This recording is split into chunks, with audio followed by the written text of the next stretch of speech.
Mais t'as dit que t'étais prête à avoir un bébé toute seule. Oui. J'ai trouvé ça intéressant.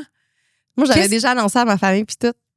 Ben explique-moi, parce que normalement, une femme seule, puis là, je vais y aller plus, tu sais, grossièrement, parce que je sais que c'est pas une habitude pour tout le monde, mais souvent on va se dire, je vais attendre de rencontrer ma personne, sinon j'aurai pas d'enfant. C'est pas tant le discours que toi, c'était, même si je trouve pas personne, c'est pas grave, je vais avoir un enfant. Mais ça m'a pris du temps, là, arriver à ce cheminement-là personnel. Tu sais, en voulant dire, au début, c'était... Je voulais absolument avoir une famille, avoir des enfants, rencontrer ma personne. Là, à un moment donné, moi, j'avais 34 ans, encore célibataire. Puis j'avais comme fait la paix de... Tu sais, j'ai de très hauts standards pour la personne avec qui je vais partager ma vie.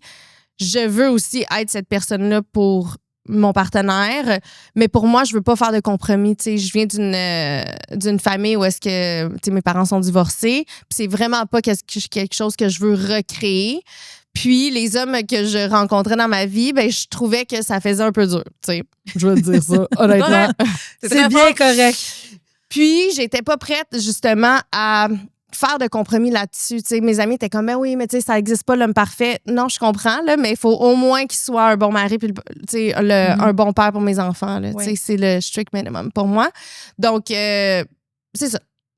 Donc, finalement, ben moi, à un moment donné, j'avais fait la paix avec le fait, je suis tellement maternelle puis j'ai tellement besoin de vivre cette partie-là de ma vie. Je pense qu'à 45 ans, si je me réveillais sans enfant, je sentirais que j'ai passé à côté de quelque chose